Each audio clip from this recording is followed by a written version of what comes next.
Okay, I want to look at Bereshit 48:19. Genesis 48:19.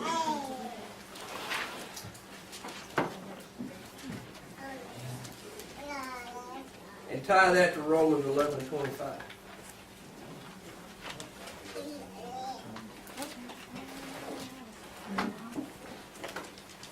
Yep. Like that.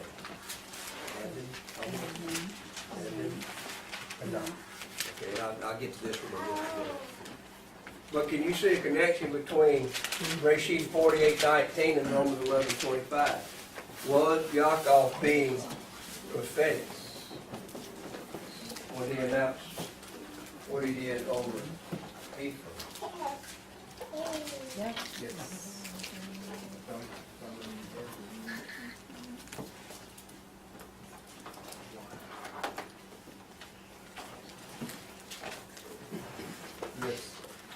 Was he being prophetic? Yeah. So where, if that ties together, is the fullness of the Gentiles going to come in from? From Ephraim. Not from, Manasseh. not from the Jews, Yehudim. You see the importance of when people stand up, I'm from Ephraim? That's where the fullness of the Gentiles are going to come through. That's what he says here. Okay? So, The multitude of nations. yeah, and look at what has happened to see how prophetic this was.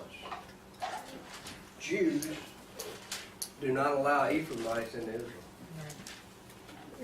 Is that the northern tribe? Same thing? Yes, they are. Not only the northern tribes, the Ephraimites are more than just the northern tribes. They're the northern tribes plus those that graft in from the nations. That's what he's talking about here.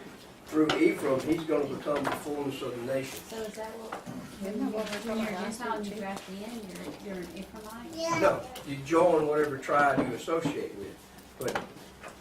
But Until you know what tribe you're going to associate with. you are considered an Ephraimite. Yes. All right. Because Ephraim was the largest of the northern tribes, and so just like the Yehuda was the largest of the southern tribes, and they all became known as Yehudim. Ephraim was the largest of the northern tribes, so they become Ephraimites. You were called an Ephraimite even if you were from the tribe of Zebulun, because Ephraim was just the northern tribe. Israel was the northern tribe. Okay. Wasn't that what he was talking about when he was talking about doing the two sticks together? Right. Like, yeah, we're going to bring it all back together. Okay. Because that talks about companions. It uses that word companions, which is going to include those that are grafted in. Yeah. But today, if you want to start an argument, you already know it's not hard to do, right? Okay. But if you're around certain Messianic groups, or you're around traditional Jewish people, you mention Ephraimite, and you will automatically have a fight with them. They cannot stand it. They detest Ephraimites. As a matter of fact, but it's unusual because you don't ever really hear them say they don't exist. They just don't want to talk about it. Why do they hate them so much? Because they're mixed blood. It's interesting because now there's such a search for Jews all over the world to bring them in. And there's so many in Africa, Ethiopia, but they're intermixed too. But Right. they're wanting to bring them in, but they're intermingled. Because those that they're bringing in, like Ethiopian Jews, they're coming into Israel by converting or professing rabbinic Judaism. Okay? So that's the reason they allow them in. Sometimes I have a hard time, and I said this before in Scripture, knowing when it talks about Israel, is it talking about the northern tribes? Is it talking about the people of the land? Or is it talking about spiritual Israel? Sometimes it's hard to know. Like in Romans, a hardening has happened to Israel. That's the northern tribes. What was the largest of the southern tribes? What was the largest of the southern tribes? Yehuda was the largest of the. There was only actually two full tribes and two piece of tribes in the south, okay? Yehuda and Benjamin, and then you had part of Shimon and part of the Levites in the south. Until the Assyrians came attacking north, and you had some from all the tribes moved south. So, yeah, and it is difficult. But generally speaking, Israel is the northern tribe. In Scripture, Israel is going to be the northern tribe, and in the second writing, Yehudim is going to refer to the southern tribe. But Ephraim is a northern tribe, ain't it? Ephraim, yeah. Okay, Ephraim's. a They were northern- called Israel for a southern. while, and then, guess what? The Yehudim didn't like the the northern tribe being called Israel because they had assimilated and done it and all this other stuff, so they started signing the term Ephraim. We talked just briefly, I mentioned this the other day.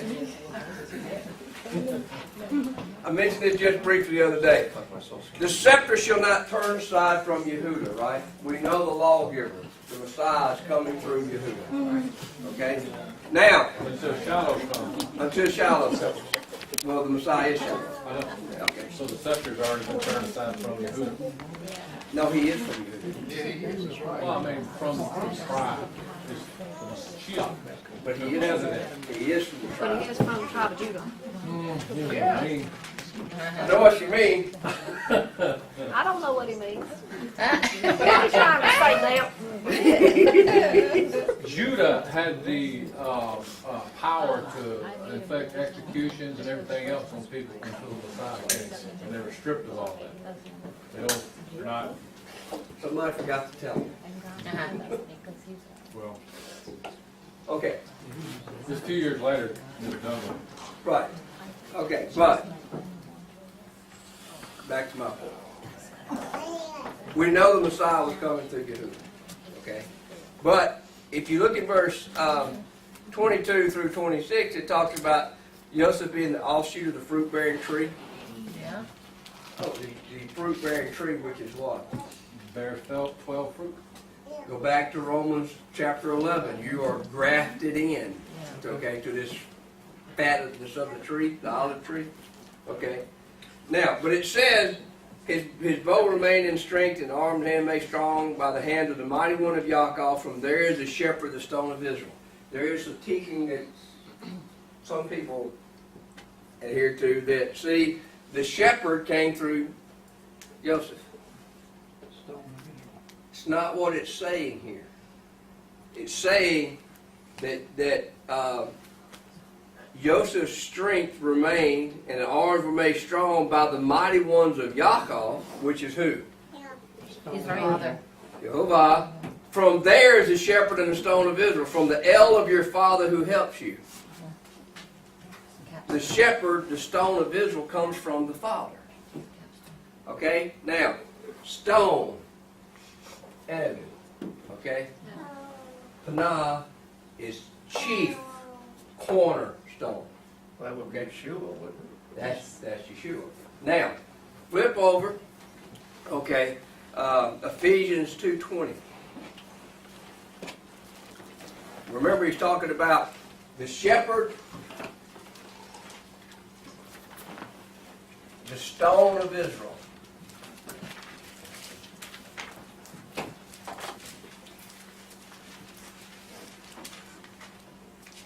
Okay, and in Ephesians 2:20 says what? Messiah himself being the chief cornerstone. Did Yaakov know something that he didn't tell everybody?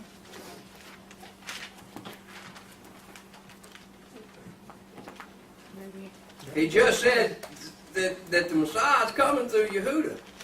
But the Father, he's coming from the Father. Okay. He's coming through Yehuda, but he's from Elohim. Now, today in Israel, among most Jewish teachings are, the Messiah is going to be just a mortal human being that's born of an earthly father and mother, and they're going to come and bring peace to the land and usher in the Messianic era. There is no Son of the Most High God that's going to be the Messiah. Didn't Rashid 49 just shoot that out of the air? Didn't he say that he came from Elohim? This stone of Israel? And now in Ephesians we're finding out that the Messiah is the chief cornerstone? Okay? Now, 2:20, he said, having built upon the foundation of the emissaries and the prophets, Yeshua Messiah himself being the chief cornerstone. What's the foundation of the prophets? Torah would be the foundation. Right. Right. And the Messiah is what? Living Torah. The Messiah is the chief cornerstone of the Torah.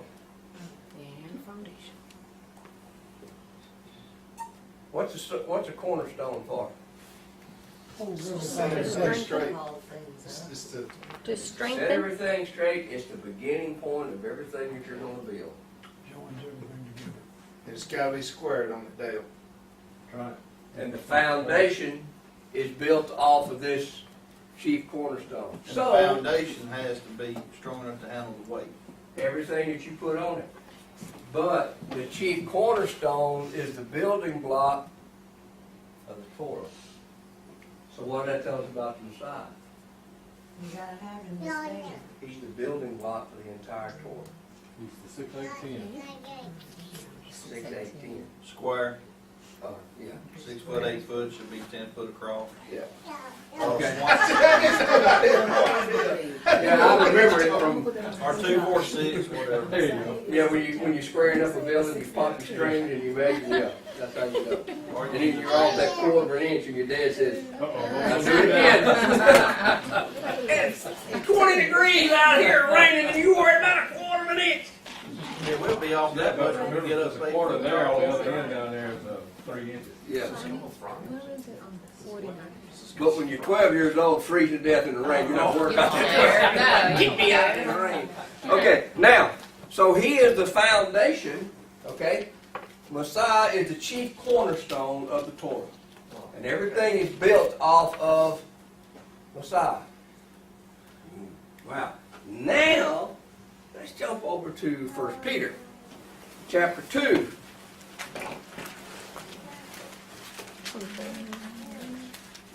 Yeah, what chapter 2? Verse 6. Somebody read verse 6. And then we're going to read 3 verses and start off at 6.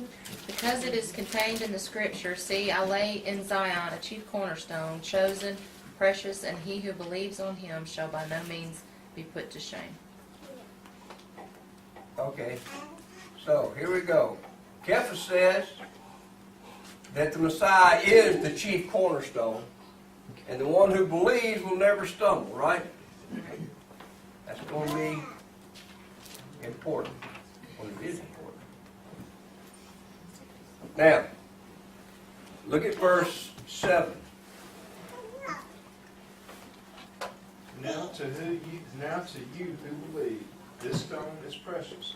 But to those who do not believe, the stone, the builders rejected, has become the capstone. All right, hang on. Verse 7 said he was chosen, and in my scripture it says he was chosen and precious. Verse 7 says what? This preciousness then, and I hope I'm spelling that right. What preciousness? The chief cornerstone. Right. This preciousness in verse 6, which was the chief cornerstone. Or my mind working again. It's the preciousness, right? This preciousness then